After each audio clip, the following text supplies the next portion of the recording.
Jesus Never Existed by Kenneth Humphreys, audiobook version.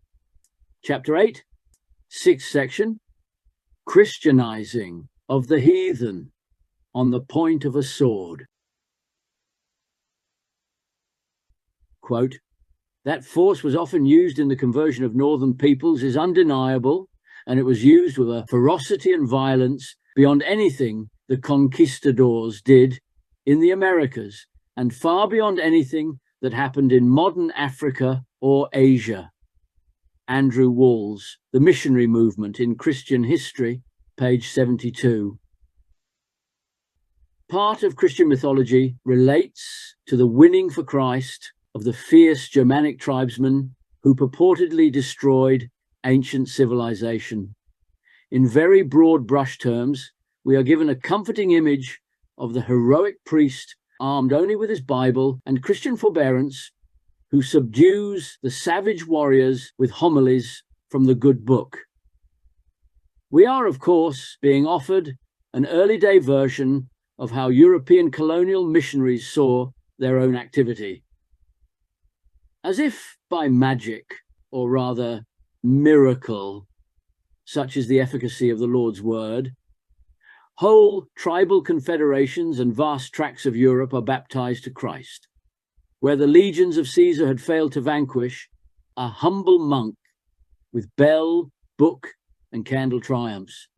In a trice, Europe becomes a patchwork of Christian kingdoms, and history becomes a story of the consolidation of regal power, the mopping up of a few recalcitrant pagans, and suppression of the odd heresy. As ever in the history of Christianity, the truth is far darker and far bloodier.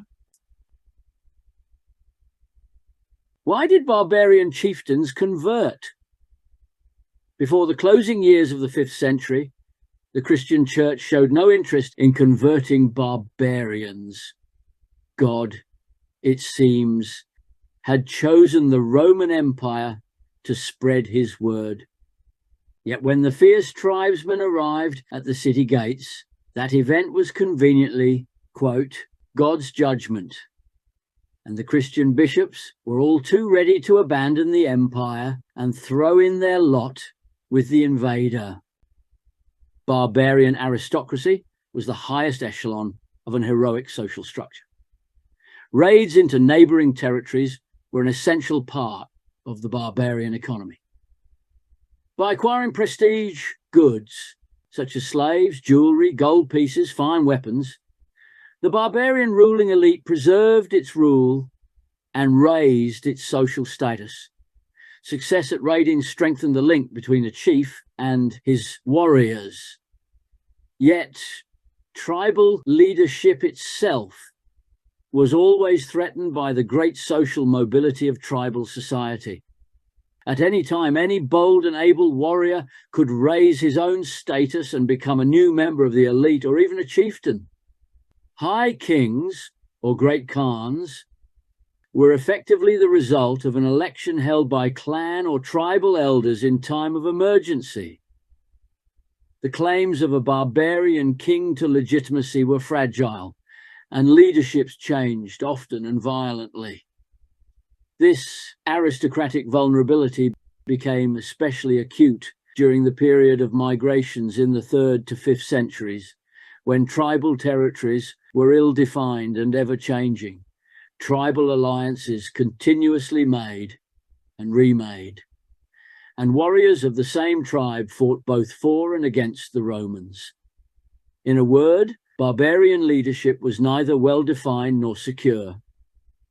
Contact with Rome meant influence from a world which was everything barbarian society was not. A stable kingdom that seemingly embraced the whole world and existed forever.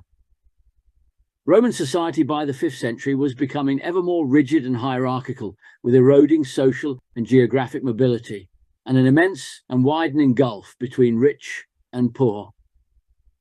Rome's urban middle class was being taxed out of existence. Freedmen were being confined in indentured labor, and hereditary employments, and the soldiery was being reduced to a peasant farmer militia. By emulation, these characteristics helped to accentuate the growth and the power of a more rigid and stable barbarian aristocracy. In short, tribal chieftains wanted to rule like Romans. Every Goth wishes to be like a Roman, said Theodoric, but only the humblest Roman wants to be like a Goth. So strong was barbarian desire to establish a Roman legitimacy for their new kingdoms that the illiterate Charlemagne, centuries later, styled himself King of Franks and Lombards and Patrician of the Romans. He was crowned Emperor and Augustus. Follow my leader. Once a warrior king embraced Christianity, an adoption of form and formality with little or no regard to content, the warrior aristocracy followed its king. Thus, for example, when Clovis accepted Christ as his new God, he compelled 3,000 of his retainers to follow him into the baptismal font. Among the common tribesmen, religious allegiance was not an issue of conscience. This was not an age of individual opinion or preference. When the tribal leadership adopted a new god, the tribe followed suit. Not to have done so would have been tantamount to rebellion. When Charlemagne insisted on baptism as the sign of submission, he punished with appalling barbarity any resistance, as when, in cold blood, he beheaded, in a single day, 4,500 Saxons at Verden in 782 AD. Having adopted Christ as their new God, the warrior aristocracies forced the new faith on their peoples. Enter the Christian bishop. Rome, as represented by the local aristocrat cum bishop, could bestow legitimacy, and with it all the pomp and ceremonial that filled subject people with awe and obedience. As the empire decayed, its rituals and regalia became ever more ornate and overbearing. The barbarian kings delighted in Roman titles, which they put on their coinage, itself modelled very closely on Roman coinage. From 382 onwards, barbarian tribes had been granted the status of federate of the Romans, feudus, and their chieftains had been accorded patrician status. Some barbarian chiefs, for example Fravitta in 401, were even raised to the status of consul. When there were no longer emperors to bestow some grand honorific, the occasion fell into the hands of the bishop. The barbarian kings sought marriage into the imperial bloodlines. In a notable example, the Empress Galla Placidia was carried off to Gaul by the Goths, and in 414 married in a Roman-style wedding ceremony to the Visigothic chieftain Atholf at Narbonne. The bridegroom wore a toga. Catholic princesses were conveniently found at many a convenient moment. Ingun married to Hermengild in 583, intensifying the Gothic civil war in Spain. Bertha married to the Saxon Ethelbert in 600, labouring the Catholic Church into Kent. And of course, Clotilda married to the hero Clovis. The barbarian kings wanted Roman patricians in their entourage, men who could advise them in the governance of their newly acquired peoples. Everywhere, the indigenous Romans outnumbered their warrior overlords. The outstanding example is the court of Theodoric, Ostrogothic king of Italy. His administration was modelled on that of his imperial predecessors and was staffed by Romans. Among, quote, men of letters at his court was Aurelius Cassiodorus, senator, statesman, monk, and writer. As the local statesman, the bishop spoke for the native people and offered administration of cities and districts on behalf of the alien king. Thus arose the Dark Age elite, a fusion of ex-pagan chiefs who were in awe of all things Roman, including its Christianity, and degenerate Roman landowners who survived by foisting Christianity onto superstitious tribesmen. Civil and ecclesiastical power coalesced. Saying much the same thing in Christ-speak, Bishop Isidore of Seville, 560 to 636, wrote, quote, "Those who will not practice virtue by the admonition of the priest may be kept from doing evil by the power of the king." Isidore Sententiae 1:16. The very heart of this veneer of legitimizing Romanitas was the religion by which the emperors had legitimized and made divine their own rule, Christianity. Hence the rise of the Christian bishops, and in particular the Bishop of Rome, the custodian of the corpse of the empire and self-styled bestower of its legacy. With his book of Christian spells and the inheritance of more than 1,000 years of Roman gravitas behind him, the patrician bishop easily swayed the untutored mind of a barbarian king. As well as Christ magic in the form of gem-encrusted Bibles and reliquaries, the bishop offered the power of the written word for kingly diplomacy. With the churchman's help, an upstart king's authority could now be proclaimed everywhere. With bribes and baubles, the bishop gained access. He took on the role of ambassador and agent. He lent support to one side against another in fratricidal conflict. He advised on policy. He provided virgin brides and officiated at royal weddings and ceremonials. He governed the locals on behalf of his barbarian overlord. Through it all, his own wealth and authority grew, and the nonsense he peddled, Christianity, became official dogma. To Africa, Vandals. Desperate and on the verge of starvation, the Vandals crossed the frozen Rhine in the winter of 406. They remained in Gaul only 3 years, migrating instead to more sparsely populated Spain. Under the leader Gaiseric, who remained their king for 50 years, the Vandals became a major naval power, controlling the western seas and harassing the eastern. Forced out of Spain by the Visigoths, the Vandals stormed and occupied the Roman provinces of North Africa, where they established a highly Romanized and Aryan kingdom, notable for its Latin poets. Infamous for their 14-day sack of Rome in 455, the Vandals, along with Roman civilization in North Africa, were devastated by the Catholic armies of Justinian Belisarius in 534. North Africa never recovered. Lost heroes, Visigoths. Made infamous by their victory over Valens at Adrianople in 378, and for the sack of Rome in 410. The Visigoths frequently fought in defense of Roman civilization.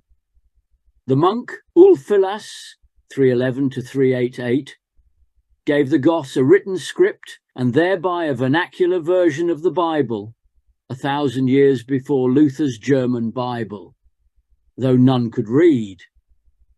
It was actually Roman captives who introduced Christianity into the Gothic lands. Later in the century, in a tribal civil war, one particular clan adopted the Christian god. In the conflict between chieftains of the Thervini tribe, Fritigern was induced by his Roman allies to adopt Christianity, or at least deploy Christ magic, against the old gods of Athanaric. Yet, when the pagan Athanaric died in 382, even he was honoured with a Christian state funeral in Constantinople, and his royal house continued as Arian Christians. the first tribal confederation to be settled within the empire, the Visigoths actually left Italy as allies, foedus, of the Roman emperor in pursuit of earlier invaders, Siling Vandals, Suevi and Alans, tribes they confronted and annihilated in Spain. Their reward, in 418, was territory in southwest Gaul, Aquitaine. This they later extended to include most of Spain. The Visigoths also provided most of the cavalry in the motley force that stopped Attila and the Huns in 451. When Aquitaine was lost to the Franks, the Visigothic kingdom in Spain continued, though considerably weakened by Christian sectarianism. Its Arian faith was never forced on the indigenous people, but when, in 587, King Ricard converted to Catholicism, a weapon in another Visigothic civil war, religious intolerance arrived. At the Third Council of Toledo, 589, Spain became a theocratic state. Arianism was prescribed, Jews were enslaved, pagans murdered. The Visigoths in Spain were themselves destroyed by Arabs in the 8th century. They disappeared from history in little more than 300 years. Ostrogoths.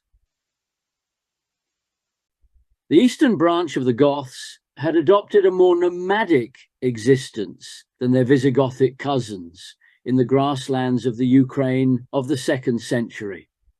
Unfortunately, the Ostrogoths were the first European tribe to be subjugated by the Huns and formed part of Attila's confederacy. With Attila's death, the Ostrogoths reasserted themselves under their own kings. Emperor Zeno first hired them to guard the northern frontier and gave them land in the Balkans. Nervous of their presence so close to Constantinople, he persuaded the Goths, under their astute king Theodoric, to retake Italy from Odoacer. As consul of the Romans, as well as chieftain of the Goths, Theodoric ruled all of Italy from 493 to 526. Quote, the professors of grammar, rhetoric, and jurisprudence were maintained in their privileges and pensions by the liberality of the Goths. Gibbon, Decline and Fall, page 39. Much of Roman civilization was actually restored by the Goths. Theodoric ruled the Gothic world from a palace at Ravenna, modelled on Diocletian's palace at Spalato. His administrators were Roman. He maintained the Senate. He made Roman patricians, like Boethius, consuls. He also checked the expansion of the Franks and brought peace to the west. His many dynastic links included a marriage to Audafleda, the sister of Clovis, king of Franks. He ruled Spain on behalf of his infant grandson, pacified the Vandals, and protected the coasts with a fleet of 1,000 vessels. In Rome, he presided over games in traditional Roman manner. The dole was still distributed, and the aqueduct still flowed. Theodoric was Arian, but he tolerated all sects of Christianity. He was even called upon to arbitrate between warring popes, Symmachus and Lawrence. In the last year of his life, he moved against the Catholics when they attacked Jewish traders and conspired with Constantinople. After his death in 526, his daughter Amalasuntha ruled the Ostrogothic kingdom as regent. His granddaughter Matasuntha married Germanus, nephew of the Eastern Roman Emperor. But that was after Romano-Gothic Italy had been destroyed by Catholic armies from the east. Invasion by Justinian and 30 years of warfare, Rome changed hands 4 times, destroyed urban civilization in Italy, and brought whole regions to famine. Quote, Byzantine rule lasted just 14 years before an invasion of Lombards under Alboin swept it away. Instead of a powerful and virile Gothic state, that might have fought off the barbarians, Italy had no resistance to offer. Rome became a backwater, and the victories of Justinian a disaster for the Christians of the West. Geoffrey Regan, Decisive Battles, page 40. How the West was won, the rise and rise of the Franks. Despite the three-day wonder of the sack of Rome in 410 by the Visigoths, it was Gaul that was in dire straits in the 5th century, not Italy, which enjoyed a late Indian summer under its Gothic king. In the late 5th century, Salian Franks under Clovis began 3 centuries of expansion by absorbing the other Frankish tribes. In 486, Clovis defeated the Roman general Syagrius, and the last Gallo-Roman region of Gaul, Soissons, was overrun. Subjugation of the Thuringians and Bavarians followed. The Franks were a heathen German tribe, almost the only one untouched by Arianism, spreading from the east. While the primitive Franks continued to give homage to their old Germanic gods, other, more Romanized tribes had adopted Arian Christianity as a national religion. Backward and barbarous they may have been, but for the beleaguered Catholic bishops, the Franks were the great hope. In the Franks, the papal agents found a fierce but malleable tribe, and they spared nothing to bring the Frankish overlords under their sway. The dominion of the Franks in the West ensured the triumph of Roman Catholicism. Thus, the conversion of Clovis is a crucial event, comparable to the conversion of Constantine, and equally is surrounded by the same fanciful mythology. Clovis's conversion, like Constantine's, was no inward experience of grace, but was a military matter. He was convinced that victory in battle lay in the gift of the God of the Christians. Christ for him was a talismanic war god. According to the myth, in 496, after a close call against the Alemanni, the day had been saved by a prayer, either from Clovis himself or the Catholic Bishop Gregory of Tours, or maybe both. A grateful Clovis took baptism to become the first Catholic ruler in the West. Of course, he had been softened up somewhat by marriage in 493 to a Catholic princess, the Burgundian Clotilda, put forward as his bride on account of her beauty and wisdom, and no doubt her Catholicism. Clovis, like Constantine a century and a half earlier, was also aware of the political advantage of posing as a liberator of those oppressed by religious heresy. Quote, "It grieves me to see that the Arians possess the fairest portion of Gaul. Let us march against them, vanquish the heretics, and share out their fertile lands." In 507, Clovis took Aquitaine from the weak Visigothic king Alaric II, and then subjugated Burgundy. Both areas were forcibly converted to Catholicism, to the delight of the local bishops. At Clovis' death in 511, Clotilda went into a monastery at Tours, where she stayed until her death in 545. No surprises that she made the sainthood. In the half-century after Clovis, the belligerent Franks advanced eastward as far as the Elbe, and took advantage of the preoccupation of the Ostrogoths with Justinian's invasion of Italy to seize Gothic territories in Gaul and the north. The Franks became the major force in the west, weakened only by the traditional division of the kingdom between the king's sons, hence Neustria, Austrasia, Burgundy, Bavaria. Clovis's kingdom was split between Clodomir, Orleans, Childebert, Paris, Clotaire, Soissons, and Theuderic, Metz. The upstart Pippin III, ended this federalism in the 8th century. The Pope, Stephen II, legitimised his regime in 754 by anointing Pipin king of the Franks. In return, in 756, Pepin defeated the Lombards and conquered Ravenna, taken 5 years earlier by the Lombards from the Byzantines. He left the conquered territories to the Pope, thereby founding the Papal State and establishing a temporal power for the Vicar of Christ, who was at last free of fetters from the Emperor in the East. Pepin's son Charlemagne waged continuous aggressive war to extend his personal rule over part of Spain, most of Italy, and all the German lands. The religious war, such a fine innovation of Christianity, would never end. In the 8th century, Frankish conquest carried the sword of Christ to the throat of the Thuringians and Bavarians, and halted the armies of Islam that had overwhelmed the Visigoths in Spain. Towards the end of the century, in 40 bloody years of continuous aggression, Charlemagne's Franks slaughtered tens of thousands of Saxons, Avars, and Slavs in order that they might know God's loving kindness. The special relationship of the Franks and the papacy would endure for centuries.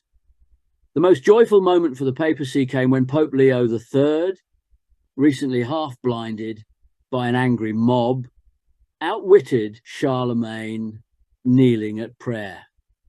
By producing a hidden crown and placing it on the emperor's head to a simultaneous chorus of acclamation, the peeved Charlemagne reluctantly accepted that he had been crowned by the Pope, a precedent that would be used by the papacy for 1,000 years. Papal fear of Lombard expansion in the 8th century rendered the Vicar of Christ a dependent, first of the Frankish emperor and then of the German. This relationship was reversed from the 12th century. Thereafter, popes would make and break kings and emperors. Just what the Galilean carpenter had in mind.